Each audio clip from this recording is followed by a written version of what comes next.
Hello everyone, welcome to Delta Academy. मेरा नाम है रंजन और आप देख रहे हैं यूनिवर्सिटी की पाठशाला। स्टार्ट करते हैं यूनिवर्सिटी की पाठशाला। और आज का जो वीडियो है वो numerical on three phase AC के ऊपर बेस्ड है। तो प्रीवियस वीडियो आई होप आप लोग सब देख चुके होंगे।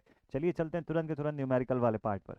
तो numerical on three phase AC start करते हैं और सीधे आपको मैं पहले कंटेंट दिखा दूं। आज के इस वीडियो में क्या कंटेंट हम लोग देखेंगे, बात करेंगे about the fundamental problem solving on three phase AC, और दूसरा जिस पर हम सीधे प्रीवियस ईयर क्वेश्चन जो है वो बनाएंगे अलग अलग यूनिवर्सिटी के। तो ध्यान से देखिएगा, हो सकता है आपकी यूनिवर्सिटी का क्वेश्चन जो है वो भी इस वीडियो के अंदर हम लोग सॉल्व करें। ठीक, चलिए स्टार्ट करते हैं इस वीडियो को। तो भाई न्यूमेरिकल बनाने से पहले सबसे पहले आपको क्या क्या बेसिक फंडामेंटल जो है उसके बारे में पता होना चाहिए, वो मैं आपको यहाँ पर बता दूं।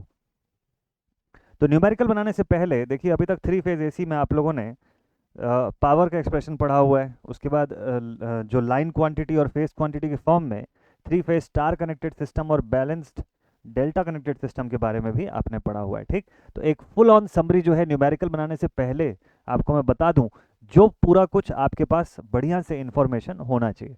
ठीक, तो न्यूमेरिकल सॉल्विंग से पहले इंपॉर्टेंट पॉइंट्स, न्यूमेरिकल सॉल्विंग करने से पहले इंपॉर्टेंट पॉइंट्स,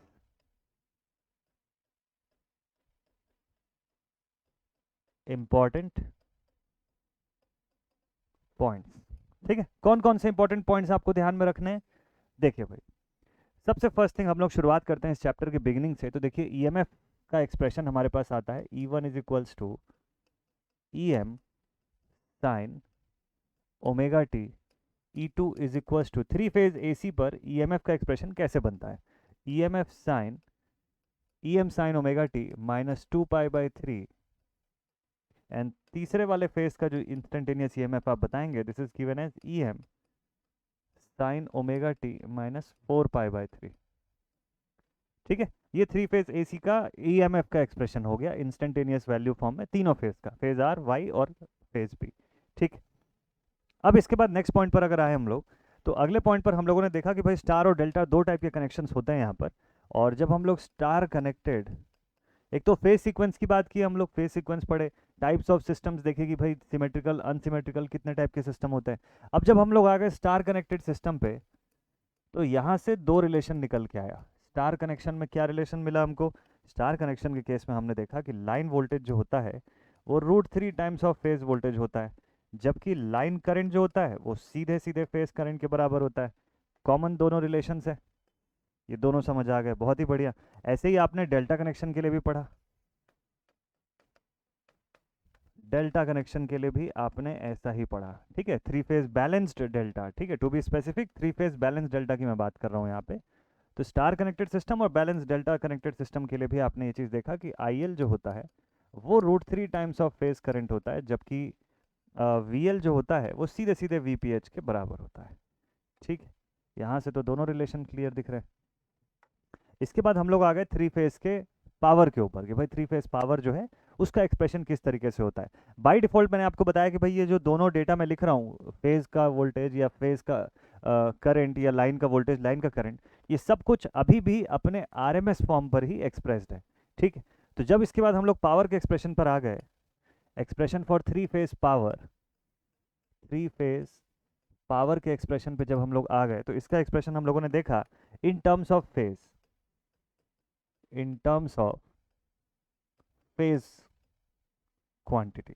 तो in terms of phase quantities अगर देखें तो क्या एक्सप्रेशन बनता है, तो पावर का एक्सप्रेशन बनता है power is equal to three times of V P H I P H into cos phi, है ना, इसकी यूनिट हो गई वॉट्स, वॉट्स के फॉर्म में। दूसरा एक्सप्रेशन हम लोगों ने देखा कि अगर आप रिएक्टिव पावर बता रहे हो तो ये हो जाएगा three times of V P H into I P H into sine phi, है ना, वी ए आर में। और थर्ड पे हम लोगों ने देखा S is equal to three times of V P H into I P H in terms of volt ampere.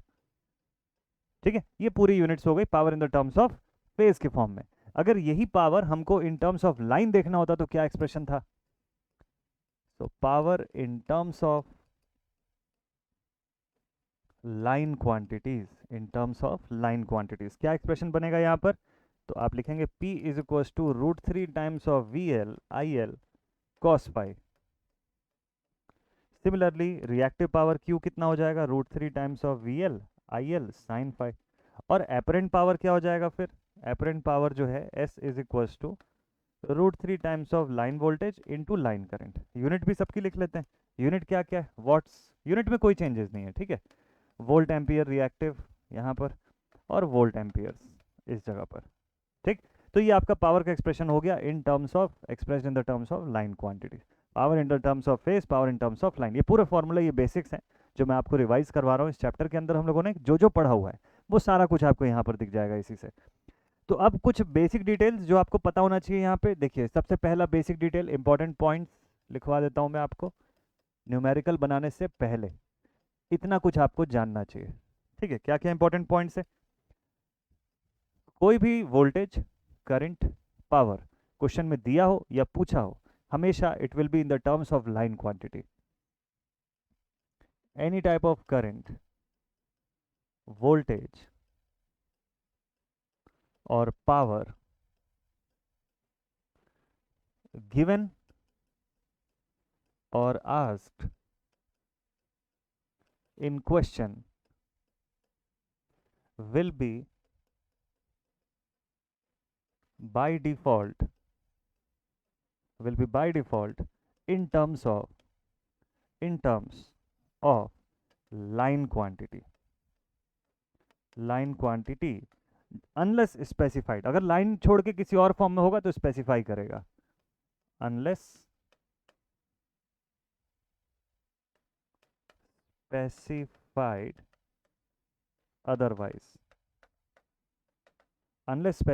otherwise, ठीक है।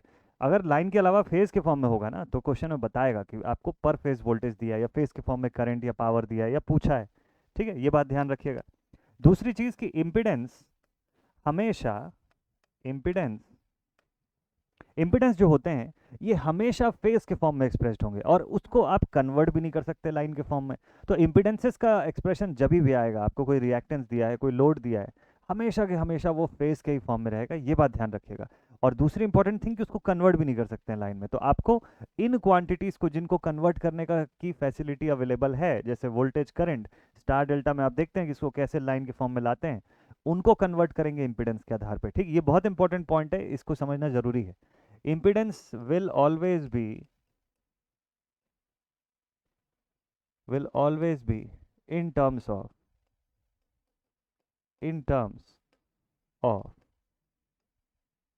phase,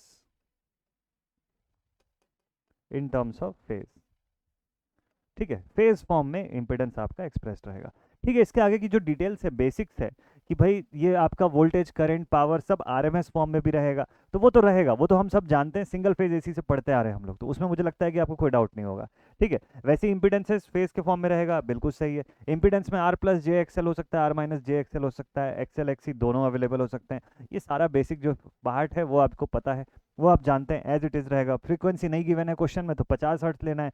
पावर अगर पूछ लिया आपको और ये नहीं बताया कौन सी पावर, तो bye default active power calculate करना है आपको, बट 3 फेज का कैलकुलेशन जो होगा वो 3 फेज के फॉर्म होगा, ठीक है। चलिए अब सीधे क्वेश्चंस पर लेकर के चलता हूं, तो कुछ डिटेल्स, कुछ डाउट्स आपके वहां से भी क्लियर हो जाएंगे।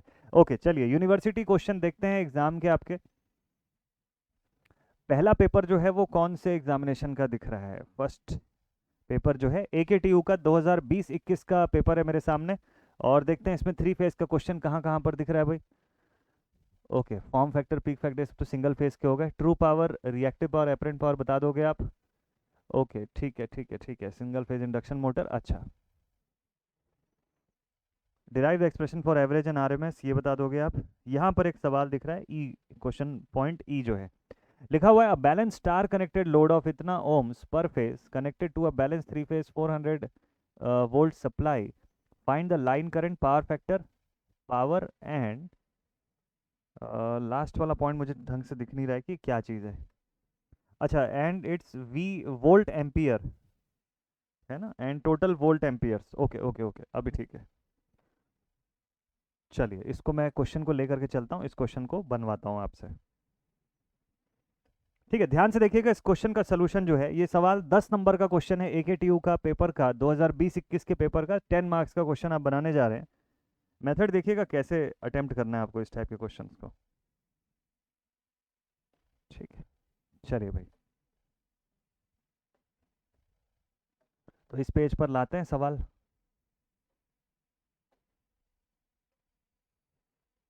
और आई होप कि आपको थोड़ा बहुत इससे ये सवाल जो है ये विजिबल हो जाएगा, है ना। थोड़ा बहुत आपको ये क्वेश्चन जो है ये विजिबल होगा कि इसके अंदर क्या लिखा हुआ है। चलिए तो फिर शुरू करते हैं बिना देरी किए। इस क्वेश्चन का सल्यूशन देखते हैं। यूनिवर्सिटी में जब ये सवाल आएगा आपको कैसे बनाना है। बोलता है बैलेंस स्टार कनेक्टेड लोड है कितने का, 6 + 8 j ओम्स का। तो जेड पी एच की वैल्यू कितनी है यहाँ पर, 6 + 8 j ohms. This is your Z P H. ठीक है, स्टेप बाय स्टेप पूरा बताऊंगा आपको, क्योंकि स्टेप मार्किंग भी लेनी है आपको। ये 10 मार्क्स आंसर लाने का केवल नहीं मिलेगा, स्टेप का मिलता है आपको। तो स्टेप मार्किंग बहुत इंपॉर्टेंट है और वो हमको अटेंड करना जरूरी है। देखिए बैलेंस 3 फेज वोल्टेज दिया हुआ है ना यहाँ पे, कितने का, 400 वोल्ट का। कौन सी वोल्टेज है, पहचान गए क्या आप इसको। This is your V L in R M S form, कितना, 400 वोल्ट। ठीक है, supply. Find the line current, you have to find what, यहाँ पे लिख लेता हूँ मैं, टू फाइंड। क्या फाइंड करना है आपको, सबसे नंबर फर्स्ट पर आपको आई एल की वैल्यू फाइंड करनी है, line current R M S form में। फिर उसके बाद आपको पावर फैक्टर बताना है सर्किट का कि पावर फैक्टर कितना है। फिर थर्ड पॉइंट पे आपको बोलता है कि पावर। देखिए यहाँ पर पावर ना स्पेसिफाई नहीं किया कि कौन सी पावर, तो आप कौन सी पावर कैलकुलेट करेंगे, बाय डिफॉल्ट आप एक्टिव पावर का कैलकुलेशन करेंगे यहाँ पे। ठीक है, ये बात ध्यान रखिएगा। तो पावर कैलकुलेट करके बताना है। फोर्थ पॉइंट पर क्या पूछा हुआ है आपको, एंड टोटल, ऐसा दिख रहा है मुझे कि शायद टोटल लिखा है ये वोल्ट एम्पियर्स। तो टोटल वोल्ट एम्पियर यानी कि एपरेंट पावर पूछा है। फेज आउट बनाने अभी नहीं बोला, डायरेक्ट हम इस क्वेश्चन को सॉल्व करने पे चलते हैं। ठीक है, लेट्स सी, देखते हैं इस क्वेश्चन का सोल्यूशन कैसे बनेगा। तो सबसे पहले स्टार कनेक्टेड सिस्टम मैं यहाँ पे ड्रॉ करता हूँ ताकि आपको सर्किट तो समझ आ जाए कि क्या बना हुआ है। Balance 3 phase star connected system है हमारे पास, और इसमें लोड क्या लगा हुआ है हर फेज में वो देख लीजिए। Register of 6 ohm, 8 j + 8 j है, मतलब इंडक्टिव रिएक्टेंस है। ठीक है, तो आरएल सर्किट है, चलिए बना देते हैं। तो एक रजिस्टर है आपके पास कितने का, 8 ओम्स का, सॉरी 6 ओम्स का रजिस्टर है ना।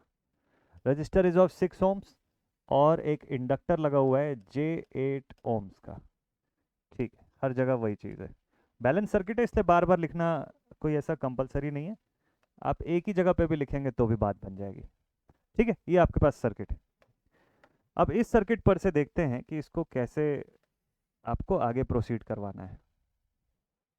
तो यहाँ से आपको लाइन वोल्टेज दे दिया, कितने का लाइन वोल्टेज दिया, तो यहाँ पे आपके पास VL की जो वैल्यू है, this VL is how much, 400 volts है यहाँ से लेके यहाँ तक। ठीक है, VL की वैल्यू कितनी, 400 वोल्ट्स। ओके, बढ़िया। अब देखते हैं इसको कैसे सिंप्लीफाई करेंगे यहाँ से। तो सबसे पहला काम ये है कि आपको IL फाइंड करना है। IL फाइंड करने का तरीका क्या होना चाहिए, नॉर्मली अगर आप सिंगल फेज का क्वेश्चन सॉल्व करते, आप लिखेंगे यहाँ पे supply current, supply current IL। ठीक, कैसे सॉल्व करेंगे, आप लिखते हैं I is equal to, sir हम V/Z लिखेंगे, और V दिया हुआ है, Z पता है हमको, पुट करेंगे आंसर आ जाएगा। बट इससे गलती होगी, कैसे गलती होगी पता है, क्योंकि देखिए वोल्टेज आपको कौन सा दिया है, लाइन वोल्टेज दिया है, बिल्कुल सही फॉर्म में दिया है, क्योंकि करंट भी आपको IL चाहिए। लेकिन क्या Z जो है वो लाइन के फॉर्म में होता है क्या, इम्पिडेंस तो हमको पता है ना कि हमको फेज के फॉर्म में मिला है। इम्पिडेंस जो हमको यहाँ पे दिया हुआ है ना, that is in the form of phase. तो if it is a phase quantity, ऊपर वाली लाइन क्वांटिटी है, तो दोनों के कॉम्बिनेशन से जरूरी है क्या कि लाइन करंट के फॉर्म में आउटपुट मिलेगा। हो सकता है फेस करंट आ जाए, या हो सकता है कुछ मिक्स फॉर्म में आ जाए। तो ये दोनों अलग अलग फॉर्मेट के डेटा को नहीं सॉल्व करना है आपको, आपको एक ही फॉर्म में सॉल्व करना है। तो आप डायरेक्टली ये चीज़ नहीं लिख सकते हैं, ये एक्सप्रेशन डायरेक्टली नहीं लिख सकते हैं आप। तो आप क्या करेंगे, क्योंकि एक फेज के फॉर्म में दूसरा लाइन के फॉर्म में कैसे सॉल्व होगा, तो या तो दोनों फेज में हो या दोनों लाइन में हो। दोनों को लाइन में लाने के लिए आपको ZPH को ZL में चेंज करना पड़ेगा, जैसा कोई एक्सप्रेशन होता नहीं है। तो अब आपको क्या करना चाहिए इस केस में, कि आपको ये चीज़ तो पता है कि वोल्टेज को तो लाइन से फेज में लाया जा सकता है ना। तो स्टार कनेक्टेड सिस्टम के लिए हमको पता है कि VPH is equal to VL/√3, ये तो हम लोग जानते हैं। तो लाइन वोल्टेज कितना है, 400, इसको √3 से डिवाइड कर दूंगा मैं, तो मुझे VPH मिल जाएगा, है ना। मैं मोबाइल उठा लेता हूँ जरा, कैल्सी के तौर पे इसको यूज़ करूंगा। अभी आप लोग अपना कैल्सी ही यूज़ करिएगा, मोबाइल मत यूज़ करिएगा। चलिए भाई, कैल्सी ढूंढ लेता हूँ मैं, जब तक आप लोग उसको सॉल्व कर लिए। क्या VPH आ गया आप सभी का, तो 400 डिवाइडेड बाई √3 कर दीजिए, आपको VPH की वैल्यू मिल जाएगी। ठीक है, ये वैल्यू आ गई 230.940, 230.940 वोल्ट, ये VPH है। अच्छा, ZPH कितना है, 6 + 8 j नोन है।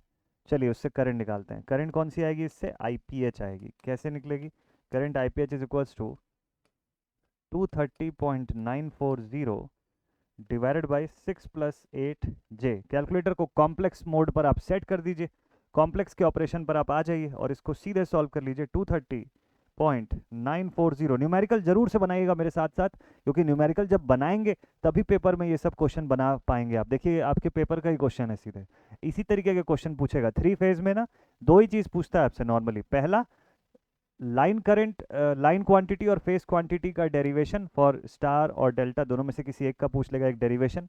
और दूसरा जो सवाल बनता है वो ऐसे ही न्यूमेरिकल क्वेश्चन बनता है। तो ये 2 चीज़ ज़रूर से करके जाइएगा। अगर एग्जामिनेशन में 3 फेज पढ़ रहे हैं ना आप, तो ये 2 चीज़ ज़रूर से करके जाइएगा। इसके अलावा नेक्स्ट इंपॉर्टेंट क्या होता है, अगर आपके सिलेबस का पार्ट है तो 2 वाट मीटर भी करके जाएगा, उसका डेरिवेशन भी पूछ सकता है एग्जाम में।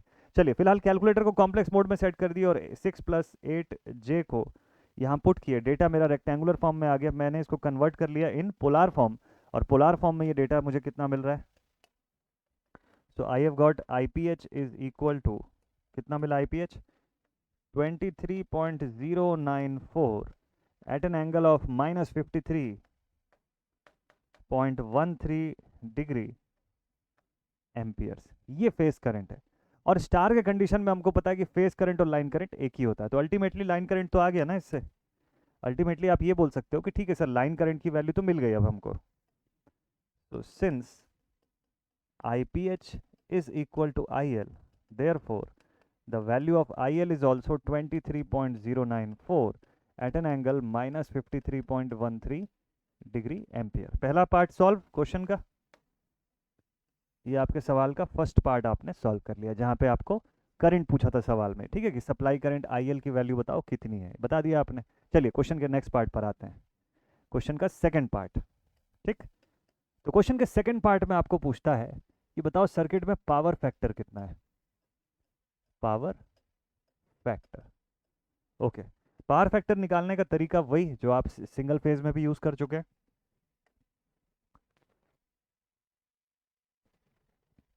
चलिए भाई, पावर फैक्टर कैसे निकालेंगे। पावर फैक्टर निकालने का तरीका एग्जैक्टली सेम है जैसा कि मैंने आप लोग को बताया। cos phi = R/Z आप कर दीजिए यहाँ पे, एक तरीका R/Z। R कितने का है, 6 का है, ठीक है। और Z कितने का है, चलो आप चाहो तो Z ऐसे निकाल लो, Z = √6 का स्क्वायर + 8 का स्क्वायर। ये एक तरीका बता रहा हूँ, फिर आपको आसान वाला तरीका बताऊंगा, ठीक है। तो आप लिखेंगे √6 का स्क्वायर + 8 का स्क्वायर, ये करेंगे आपका डेटा आ जाएगा 10। 6 6 36, 8 8 64, 100 हो गया रूट के अंदर और बाहर आ गया 10, 10 ओम्स, ठीक। 6/10 कर दीजिए, आपको cos phi की वैल्यू मिल जाएगी। cos phi = 6/10, 0.6। इसको कैल्सी में करने की जरूरत नहीं थी, वैसे 0.6 लिख सकते हैं। चलिए ठीक है, 0.6 लैगिंग पावर फैक्टर, ये तो एक तरीका हुआ। आप बोलेंगे सर आप बोले थे कोई इससे छोटा और आसान तरीका बताएंगे, ठीक। चलिए इससे इजी तरीका, इसका ऑल्टरनेट मेथड बताता हूँ आपको। ऑल्टरनेटिव मेथड, ऑल्टरनेटिव मेथड, इसका अगला मेथड ये है कि देखिए आपने जब इम्पिडेंस का एक्सप्रेशन देखा या करंट का एक्सप्रेशन देखा, आपको फाई की वैल्यू तो यहीं से मिल गई ना। वोल्टेज में कोई एंगल तो दिया नहीं है, मतलब वोल्टेज 0 डिग्री पर है, और उसके रिस्पेक्ट में करंट 53.13 डिग्री लैग कर रही है, तो कॉस फाई उसी से निकाल लीजिए। मेक इट योर फाई, इसी को फाई बोलिए और कोसाइन में पुट कर दीजिए। कोसाइन ऑफ 53.13 पुट करिए। देखिए ऑल्टरनेटिव मेथड में आप क्या लिखेंगे पता है, आप सीधे लिखेंगे cosine of phi, cosine of phi, that is cos of 53.13 degrees, 0.6 lagging. बोलिए ज़्यादा आसान है कि नहीं है। आपके ये 2 स्टेप सॉल्यूशन जो है वो पूरे बच गए, सीधे सीधे आप आंसर बता सकते हो। तो एग्जाम में आप ये चीज़ करिएगा, इन दोनों के स्टेप मार्किंग में कोई फर्क नहीं है। आप ये ऊपर वाले कलर से जो मैंने लिखा है येलो कलर से, उससे बनाएंगे तो भी आपको स्टेप का उतना ही नंबर मिलेगा, इससे बनाएंगे तो भी स्टेप का उतना ही नंबर मिलेगा। इससे स्टेप मार्किंग में फ़र्क नहीं पड़ता है, आपके क्वेश्चन सॉल्विंग के कॉम्प्लेक्सिटी में बस फ़र्क पड़ता है और कुछ नहीं। तो ज़रूरी नहीं कि आप ऐसे लेंदी तरीके से बनाएं, आप ऐसे बनाइए। आप चाहें तो tan इनवर्स B/A भी करके बना सकते थे। जो आपके पास इम्पिडेंस का एक्सप्रेशन था, कौन सा एक्सप्रेशन मैं बोल रहा हूँ, ये वाला एक्सप्रेशन, ठीक है। इसमें B की जगह पे आप 8 पुट करिए, A की जगह पे आप 6 पुट करिए, phi is equal to tan inverse B by A से आप बता दीजिए फाई इतना आ रहा है, उस फाई को कोसाइन में पुट कर दीजिए, वो भी तरीका है। और भी एक दो तरीके हैं, बट मत जाइए ऐसे लेंदी मेथड्स पे मत जाइए। आप अगर एक स्टेप में जो पूछा है उसको अगर सेपरेटली बना रहे हैं तो उसी से आपका स्टेप मार्किंग बन जाएगा, अगर वो सही है तो। जरूरी नहीं है कि आप लेंदी बनाएंगे तभी स्टेप मार्किंग मिलेगा, ठीक है। सो इट इज़ ओके, आप बना सकते हैं इसको इस तरीके से। तो कॉस ऑफ दिस वैल्यू, इससे भी आपका आंसर आ जाएगा। आंसर में कोई वेरिएशन नहीं होगा, बिल्कुल डिट्टो सेम आएगा, उसमें कोई फर्क नहीं पड़ने वाला। अच्छा, 0.6 के बाद लैगिंग क्यों मैंने लिखा, क्योंकि इंडक्टिव लोड है, इसलिए इंडक्टिव लोड है, करंट लैग करेगी फ्रॉम द सप्लाई वोल्टेज, और वो वैसे भी दिख रहा है हमको कि करंट में ऐसा लैगिंग कंडीशन आ चुका है, ठीक है। और क्या पूछा क्वेश्चन में, ये दो चीज बता दी हम लोग। पावर पर आते हैं, पावर का expression √3 times of VL IL cos phi, power का एक्सप्रेशन पॉइंट नंबर 3 पे लिखता हूं मैं। द वैल्यू ऑफ पावर, ठीक, कौन सा पावर पूछा होगा बाय डिफॉल्ट, एक्टिव पावर ही पूछा होगा। √3 times of VL IL into cos phi, ठीक। तो this is equal to, VL की वैल्यू कितनी है 400, IL की वैल्यू कितनी आई 23 पॉइंट समथिंग आया ना यहाँ पर, ये देखिए 23.094 आया, 0.094, और cos फाई कितना है 0.6। चलिए इसको सॉल्व कर देते हैं।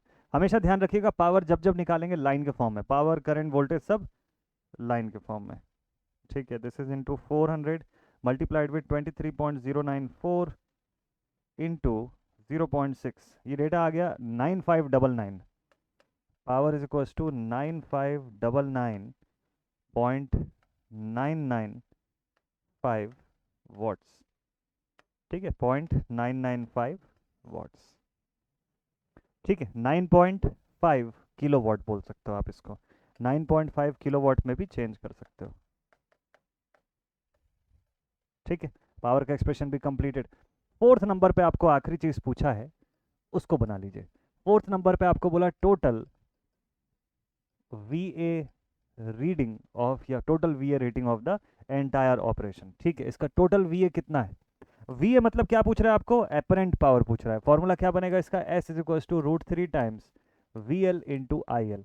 तो S का एक्सप्रेशन आ जाएगा √3 टाइम्स ऑफ 400 इंटू 23.094। इसमें तो कॉस वॉस का भी कोई चक्कर है नहीं, सीधे सीधे आप पुट कर सकते हैं। तो this is 400 into 23.094 multiplied with √3, √3 हो गया यहाँ पे, इंटू 400 इंटू 23.094, ये डेटा आ गया मेरा 1599.99। S इज इक्वल टू 15999.99, मतलब 16 kV, 16 kVA अप्रोक्सीमेटली। भाई 15,999 अगर है तो आप इसको 16 बोल सकते हो कि 16 kVA का टोटल का पावर का एक्सप्रेशन जो है वो यहाँ पर आ रहा है, ठीक है। ये आपका एक और आंसर आ गया। अब देखिए आपका क्वेश्चन पूरा 10 मार्क्स का क्वेश्चन यहीं पर इसी के साथ होता है complete. This is your entire 10 mark question. अब इस पूरे सवाल के भीतर कहीं पे कोई भी पॉइंट पे लगे कि डाउट है तो आप बिल्कुल कमेंट सेक्शन में भी पूछ सकते हैं और टेलीग्राम ग्रुप पर भी पूछ सकते हैं। जितना डेटा पूछा है एकदम सीक्वेंस में मैंने सॉल्व करके आपके सामने स्टेप बाय स्टेप सोल्यूशन रखा है। एग्जामिनेशन में आप ऐसे बनाइए, डायग्राम बनाइए, साथ में एक्सप्रेशन शो कर दीजिए पूरा चीज़, जहाँ पे जो जो आप आंसर निकालें या मेन स्पेशल पॉइंट्स उसको हाईलाइट कर दीजिए। बताइए कैसे नंबर कट सकता है आपका, बिल्कुल नहीं कटेगा नंबर। बस सही सोल्यूशन बनाइए और सही प्रेजेंटेशन रखिए, बार बार अपने सोल्यूशन को कट मत करिए। सबसे बड़ी गलती यही होती है कि आप कुछ बनाएं, आपको पेन से काटना पड़ गया उसको, फिर आपने उसको दोबारा रीसॉल्व किया, तो वहाँ पर क्या होता है मार्क्स कटने का खतरा रहता है उसमें। हालांकि टेक्निकल पेपर में उस पर भी मार्क्स नहीं कटना चाहिए, बट स्टिल प्रेजेंटेशन के मार्क्स कुछ ना कुछ उसमें कट जाते हैं, तो ये एक इशू रहता है। तो हमको ऐसी चीज़ों को अवॉइड करना है हमेशा, ठीक है। डन, बन जाएगा ये सवाल। नेक्स्ट क्वेश्चन पे चलते हैं, चलिए देखते हैं। तो ये एक क्वेश्चन था AKTU का सवाल था 2021 का, और देखते हैं किसी यूनिवर्सिटी में कैसा क्वेश्चन आया हुआ है। सेक्शन C जो है इस पर एक्टिव पावर का ही क्वेश्चन है, अच्छा मतलब इसमें सिंगल फेज का ही क्वेश्चन है, ठीक है। चलिए देखते हैं और यूनिवर्सिटी से कुछ है क्या। Maulana Abul Kalam Azad university of technology का पेपर है ये, और इसका क्वेश्चन 2020 का है। देखते हैं इसमें कहीं पे 3 फेज AC का कुछ पूछा है क्या। देखिए यहाँ पे एक रिलेशन दिख रहा है, derive the relation between phase and line voltages for star connected load across a 3 phase balance system, draw the necessary circuit and phasor diagram. ये सवाल आप देख सकते हैं, ये कितने नंबर का है ये सवाल जो है, ये 15 मार्क्स का क्वेश्चन है। दिस इज 15 मार्क क्वेश्चन, ये 15 नंबर में ये सवाल पूछा। मैंने आपको ये टॉपिक पढ़ाने के समय बताया भी था कि अगर आप ये टॉपिक पढ़ रहे हैं, आपके यूनिवर्सिटी का है ये अगर ये पार्ट, तो आप देखिएगा आपको 7 नंबर से लेके 15 नंबर के बीच में इस सब का क्वेश्चन जो है वो मिलेगा। ठीक है, इसका बी पार्ट देखते हैं क्या, इसको तो डिराइव कर लोगे आप लोग, इसका डेडिकेटेड सेशन ही है। और यहाँ पर देखिए बी पॉइंट पे लिखा है 3 phase 400 volt circuit has a power factor of इतना lagging, 2 watt meters are connected to measure the total input power which is 20 kilowatt. अब determine the reading of each watt meter. देखिए आपको power factor दे दिया, इसको समझिएगा, question को short में आपको बताने की कोशिश करता हूँ ताकि आपको इससे आइडिया मिल जाएगा। चलिए देखते हैं, ये भी सवाल जो है ये 8 + 7 मार्क्स मतलब 15 नंबर का सवाल ये भी है, बट पार्ट में बटा हुआ है। ठीक है, दोनों वॉट मीटर की रीडिंग आप बताएंगे और ये बाकी का पूरा एप्लीकेशन करेंगे तो आपको इसका फुल मार्क्स मिलता है। चलिए देखते हैं, 2 वॉट मीटर का सवाल जो है आया हुआ है। ये देखिए ये सवाल है, ये क्लियर है आपको। देखिए क्या क्या बोलता है इस क्वेश्चन के अंदर से पहचानिएगा ताकि आप खुद से सॉल्व कर सकें इस क्वेश्चन को। इसका सोल्यूशन देखते हैं। आपको क्वेश्चन में दिया हुआ है वोल्टेज की वैल्यू VL की वैल्यू 400 वोल्ट। ठीक है, 3 फेज का 400 वोल्ट का फेज का सप्लाई सिस्टम है। ठीक है, इसका पावर फैक्टर आपको दे रखा है, पावर फैक्टर यानी कि cos फाई की वैल्यू दिया हुआ है, कितना है 0.8 लैगिंग। ठीक, 2 वॉट मीटर का कनेक्शन किया हम लोग to measure the total input power, जिसकी वैल्यू जो है यानी कि आपको किसकी वैल्यू दिया पता है, W1 + W2 की वैल्यू दे रखा है, कितनी होती है ये 20 किलोवाट, 20,000 वॉट्स। अब बोलता है determine the reading of each watt metre, एक वॉट मीटर की रीडिंग जो है उसको बताइए। फॉर्मूला क्या है आपके पास, देखिए आपके पास एक फॉर्मूला तो यहाँ पर ये है कि W1 + W2 का आउटपुट, आपको याद होगा जो हम लोग डेरिवेशन किए थे उससे आपके पास आउटपुट है कि ये आपको टोटल एक्टिव पावर दिलाता है √3 times of VL IL cos phi, ये वैल्यू बताता है। देखिए हमारे पास cos फाई की वैल्यू भी है, VL की वैल्यू भी है, हम चाहे तो यहाँ से IL निकाल सकते हैं, मतलब W1 + W2 की टोटल वैल्यू भी है 20,000, तो उससे आप करंट बता सकते हो यहाँ से। क्या ये काम आएगा करंट निकालना? आपको देखिए 1 वॉट मीटर की रीडिंग चाहिए ना, 1 वॉट मीटर कितना रीड करता है, 1 वॉट मीटर की रीडिंग होती है VL IL into cos phi. एक सिंगल वॉट मीटर इतना ही रीडिंग शो कर सकता है। अच्छा चलिए और क्या फॉर्मूला जानते हैं आप इसके बारे में, आप लिखेंगे phi = tan inverse √3 W1 - W2 upon W1 + W2। ये एक्सप्रेशन भी आप जानते हैं। ठीक है, तो अगर सपोज कर लीजिए टोटल वॉट मीटर की रीडिंग इतनी है, किसी एक वॉट मीटर की रीडिंग आप निकाल लेते हैं तो दूसरे वाले की तो वैसी ही मिल जाएगी आपको, दूसरे वाले वॉट मीटर की रीडिंग जो है वो तो ऐसी पता चल जाएगी ना आपको कि पावर फैक्टर 0.6 पे वैल्यू कितनी आएगी। ये सॉल्व कर लीजिए, देखिए यहाँ से पहले आप IL निकाल लीजिए, तो IL कैसे हो जाएगा, IL will be 20,000 upon √3 times of 400 into cos phi की वैल्यू कितनी है 0.8, इसी से आपको IL मिल जाएगा, कितना मिलेगा, this will be 20,000 upon √3 times of 400 into 0.8, ये डेटा आ गया 36.084, 36.084 ampere, this is your IL।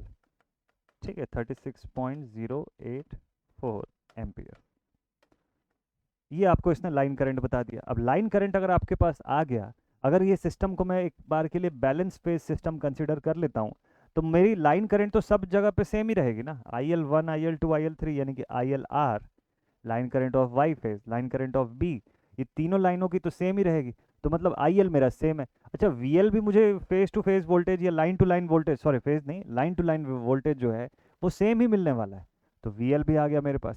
Power factor भी हर फेज का एक जैसे ही रहेगा, तो क्या W1 और W2 की रीडिंग अलग से नहीं बता सकते क्या? तो आप बता सकते हैं ना कि W1 = VL मतलब कि 400 इंटू IL, ये 36.084,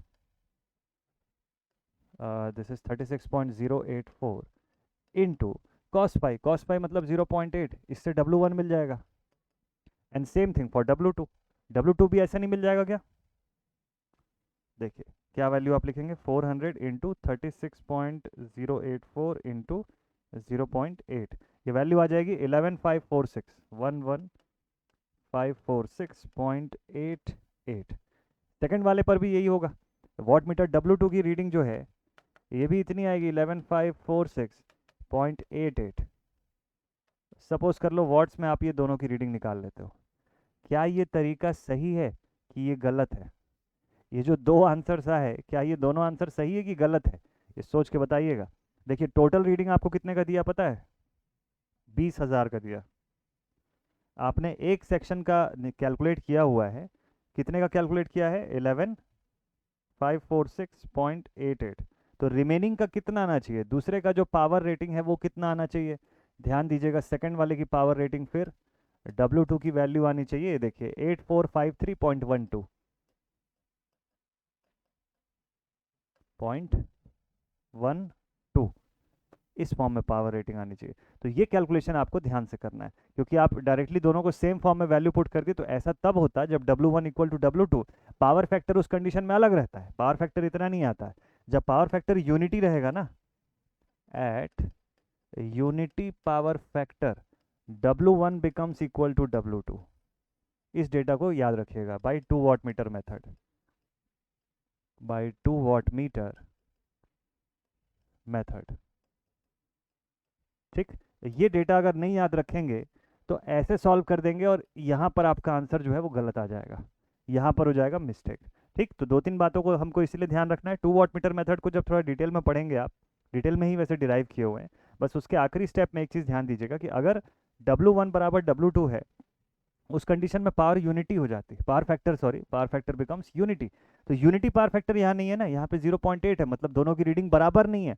अगर बराबर नहीं है तो कुछ डिफरेंस है इनकी रीडिंग्स में, और अगर डिफरेंस है तो वही चीज़ आपको कैलकुलेट करना होगा। तो इसलिए टोटल पावर से आप एक एक फेज का कैलकुलेट करके उसको आप हटा सकते हैं। ठीक, तो ये हमको ध्यान देना है, लेकिन उससे पहले आपको IL की वैल्यू चाहिए। तो ये एक तरीका हो गया सोल्यूशन का। चलिए और देखते हैं पेपर में क्या क्वेश्चन है। तो 15 नंबर के दो क्वेश्चन यहाँ पर है, आपको बोलता है determine the reading of each watt metre. आप इस तरीके से सॉल्व किए। सातवें का ए ऑप्शन बोलता है balance three phase supply in three phase induction motor. चलो ये तो इंडक्शन मोटर का क्वेश्चन है, अभी वहाँ पहुंचे नहीं है, जब पहुंचेंगे तो ये करवाऊंगा आपको मैं। How many types of power are there, explain with their unit, establish their relation using the power triangle. Single phase का क्वेश्चन बना लेंगे। इसमें से अब बहुत सारे क्वेश्चन आप लोगों से बनेंगे। RLC series resonance question, bandwidth का क्वेश्चन, ये सब बना चुके हैं। चलो ठीक है, सब बन जाएगा आप लोगों से। अब बड़े क्वेश्चंस भी आप लोगों से अब बनने शुरू हो जाएंगे यहाँ से। ठीक है, चलिए और देखते हैं किसी एग्जामिनेशन का पेपर है कि अपने पास क्वेश्चन। JNTU हैदराबाद का पेपर है 2019-20 का। ठीक है, देखो देखते हैं इसमें ज़रा क्या पूछता है। देखिए यहाँ पर 5वें नंबर का एक सवाल दिख रहा है मुझको, जो 3 फेज का चैप्टर से होगा शायद। देखिए मैं आपको हाईलाइट करके दिखाता हूँ। ये दो क्वेश्चंस मुझे दिखाई दे रहा है 3 फेज AC से। अच्छा, सिंगल फेज और 3 फेज के ऐसे कॉम्बिनेशन में है। 5-5 नंबर के दो सवाल आए हुए हैं, इनको भी आप डील कर सकते हैं। क्या क्वेश्चन है देखिए, पहला क्वेश्चन तो बोलता है कि derive the relation between line and phase quantity of voltage and current for delta system. ये फर्स्ट क्वेश्चन है, 5 मार्क्स का डेरिवेशन करना होगा आपको। ठीक है, बी ऑप्शन इसका बोलता है, दूसरा question, determine the line current when a star connected balance load with a impedance of इतना ohms is connected to 200 volt 3 phase balance supply in positive sequence. चलिए ये दोनों क्वेश्चन मैं आपको दिखाता हूँ, आप आराम से इस दोनों क्वेश्चंस को बना लेंगे, इस बात के लिए मैं बिल्कुल श्योर हूँ। देखिएगा ध्यान से, जितने ज़्यादा आप क्वेश्चंस प्रैक्टिस करेंगे उतना अच्छा आपका एक्सपर्टीज जो है वो इस 3 फेज पर बनता चला जाएगा, और आगे चल के आपको फिर डाउट नहीं आएगा, दिक्कत नहीं होगी। ये देखिए नेक्स्ट क्वेश्चन आपको करवा रहा हूँ मैं, ध्यान से देखिएगा। JNTU हैदराबाद का ये क्वेश्चन है एग्जामिनेशन 19-20 का। इसके बी क्वेश्चंस को क्वेश्चन नंबर बी जो है, यानी फिफ्थ का बी ऑप्शन जो है उसको बना रहे हैं हम लोग। ठीक है, ए तो डेरिवेशन है वो आप कर लोगे। सोल्यूशन पर आते हैं। देखिए आपको बोलता है लाइन करंट फाइंड करना है, टू फाइंड IL। बोलिए, बड़ा आसान लगेगा आपको, देखते जाइएगा ध्यान से। आपको बोलता है कि अगर इम्पिडेंस Z जो है, ZPH कितने का है, 15 + 10J ओम्स का है। ठीक है, इस connected to a 200 volt supply, यानी कि VL की वैल्यू कितना दे दिया, 200 वोल्ट्स। इसको सही फॉर्मेट में लिखना जरूरी है, तब सोल्यूशन के समय कंफ्यूजन नहीं होगा। अगर वो लाइन वोल्टेज है तो लिख दीजिए हाँ इट इज VL, फेज का इंपिडेंस है तो ZPH लिखना होगा आपको, तब जाके it will be very much clear to you. अब बोलता है 3 फेज सप्लाई बैलेंस सप्लाई है, पॉजिटिव सीक्वेंस है। ठीक है, उससे ज़्यादा मतलब नहीं हमको, ये दो डेटा दिया हुआ है ना। देखिए यहाँ पर आप लिखेंगे IL सीधे सीधे निकालना नहीं है, स्टार है कि डेल्टा है। देखिए कौन सा कनेक्शन दिया है, स्टार कनेक्टेड सिस्टम दिया हुआ है, स्टार कनेक्टेड सिस्टम है। ठीक है, आप चाहें तो डायग्राम ड्रॉ कर सकते हैं, आप बिल्कुल चाहें तो डायग्राम इसका ड्रॉ कर सकते हैं। 5 नंबर का क्वेश्चन है, डायग्राम ड्रॉ करेंगे, अच्छा इंपैक्ट पड़ेगा, प्रेजेंटेशन विल बी गुड। मैं एक ही फेज का डायग्राम ड्रॉ करके आपको दिखा रहा हूँ। देखिए 15 ओम का यहाँ पर रेजिस्टेंस है, 15 ओम्स का, और एक इंडक्टर लगा हुआ है कितने का, J10 ओम्स का, प्लस J10 ओम्स का। ठीक, ऐसे ही आप बाकी सेक्शन पे भी शो करते हैं। मैं अभी उनको लिख नहीं रहा हूँ, टाइम इसमें वेस्ट होगा। सीधे सीधे मुद्दे पर आते हैं। तो भाई सप्लाई वोल्टेज हमारा VL है। हम अगर करंट निकालने जाए सीधे सीधे मैं IL तो लिख नहीं सकता हूँ, IL is equal to VL by ZL लिखना पड़ेगा, जो कि गलत है ना। ZL तो होता नहीं है, क्या होता है, ZPH होता है। और एक फेज में दूसरा लाइन में, तो सॉल्व नहीं कर सकते हैं। ये सब बेसिक चीज़ें अब हम समझ चुके हैं ना। तो हम क्या करेंगे, सीधे सीधे पहले फेज करंट निकालेंगे, IPH। So this is VPH by ZPH. So how are you going to find VPH? So VPH is equals to VL by root 3. Hmm? So you will write VPH is equals to 200 upon under root 3. Solve कर दीजिए इसको. So 200 divided by this is 200 upon under root 3. ये data आ गया 115.470, 115.470 volt. ठीक है, क्या आया हमारे पास, फेज वोल्टेज आया। चलिए IPH की डेटा में सॉल्व कर देते हैं इसको। This is 115.470 upon ZPH। ZPH कितना है, 15 plus 10J। This is 15 plus 10J। Directly solve करिएगा इसको। 115.470 divided by 15 plus 10J। Complex mode में मैंने रखा है और इसको सीधे सीधे कन्वर्ट कर देता हूँ पोलार में। तो ये एक्सप्रेशन मेरे पास आ गया, IPH का कितना आया, 6.405 at an angle minus 33.69 ampere. कितना आ गया, ये क्लियर है ना सभी को, कितना आ गया भाई, 6.405 at an angle minus 33.69 ampere. ये हो गया हमारा फेज करंट। और स्टार के केस में हमको पता है कि IPH जो होता है it is equal to IL। तो this final value is 6.405 at an angle minus 33.69 ampere. Complete हो गया आपका सवाल यहीं पर। इसी के साथ आपका क्वेश्चन जो है वो कंप्लीट हो गया। यही पूछा था ना कि लाइन करंट कितना है, 6.405 एम्पियर से लाइन करंट। ठीक है, देखिए इतना ही आपको करना था। 5 नंबर का सवाल ये था अकेले। बना लेंगे आप लोग इस टाइप का क्वेश्चंस भी। चलिए, ये पूरा सोल्यूशन आपको PDF के फॉर्मेट में मिल जाएगा, इसको आप बाद में भी रिव्यू कर सकते हैं। बाकी तो इसके बाद जो क्वेश्चन 3 फेज का मुझे वैसा नहीं दिख रहा है, उसके बाद तो मुझे ट्रांसफार्मर वगैरह का क्वेश्चन दिख रहा है और इंडक्शन का। ठीक, नेक्स्ट अगले क्वेश्चन पेपर पे आते हैं। AKU पटना का 2019 के एग्जाम का पेपर सामने आया है। चलो देखते हैं इसमें कि अपने 3 फेज के काम का कुछ है या नहीं है इसमें सवाल। अभी Q फैक्टर दिख रहा है इसमें, ठीक है। RLC सर्किट कंटेनिंग रेजिस्टेंस, ये तो सिंगल फेज का क्वेश्चन है। Draw the voltage phasor, okay. Phase voltage, phase current of 3 phase delta connected system. What are the phase voltage and phase current of 3 phase delta connected system. बता लेंगे अब आप इसको, ठीक है। ये बन जाएगा आप सभी से। अभी तक तो इसके अंदर मुझे 3 फेज का ऐसा कोई बड़ा क्वेश्चन तो नहीं दिखाई दे रहा है। देखते हैं शायद इसमें और नहीं है, ओके ठीक है। तो आगे आने वाले सेशंस पर आपके लिए और क्वेश्चंस भी मैं लेकर के आऊँगा। प्रैक्टिस अच्छे से करते रहिए आप लोग क्वेश्चंस की, सो दैट कि आपके एग्जामिनेशन में ज़्यादातर आप देख रहे हैं, मैंने आपको 3-4 पेपर दिखाया और सभी में आप देखिए डेरिवेशन का पार्ट बड़ा कॉमन था कि आपको स्टार या डेल्टा का VL VPH का जो डेरिवेशन था, line quantity and face quantities का, वो पूछ रहा है। और दूसरा न्यूमेरिकल पूछ रहा है सीधे सीधे, और इस बीच में कोई दूसरी चीज़ नहीं पूछ रहा है। यही जो एग्जामिनेशन होता तो मैं आपको अलग चीज़ें बताता कि ये इससे क्वेश्चन आता है। यूनिवर्सिटी एग्जामिनेशन में 2-3 चीज़ें एकदम तय रहती है कि उससे सवाल पूछेगा ही। तो आपके सिलेबस में अगर 3 फेज ऐसी है तो इतना चीज़ जरूर से पढ़ के जाइए, एग्जामिनेशन में बना लेंगे आप अच्छे से क्वेश्चन। ठीक है, तो चलिए अब आज का सेशन में यहीं पर एंड अप करता हूँ। ये टेलीग्राम ग्रुप की लिंक है, ये आप देख सकते हैं, या तो इसको लिख सकते हैं टेलीग्राम पर या इसको स्कैन कर सकते हैं और आप टेलीग्राम ग्रुप पर कनेक्ट हो जाएंगे। ग्रुप पर कनेक्ट होंगे तो एक दूसरे से भी डिस्कस कर सकते हैं, क्वेश्चंस आप सब मिल करके भी बना सकते हैं थ्रू ग्रुप डिस्कशन, और मेरे साथ भी आप डिस्कस कर सकते हैं, मैं भी उस पर हेल्प कर सकता हूँ आपको क्वेश्चंस पर। ठीक है, तो मिलते हैं आप सभी से नेक्स्ट वीडियो में। Till then take care all my dear students and thank you so much for watching this video. अगले सेशन पर और एनर्जेटिक तरीके से नया चैप्टर आपका शुरू होगा, यानी कि मॉड्यूल नंबर 4 जो है अब शुरू होगा फ्रॉम द नेक्स्ट वीडियो। तो बने रहिएगा मेरे साथ, stay connected and thank you so much for watching this video. Jai Hind.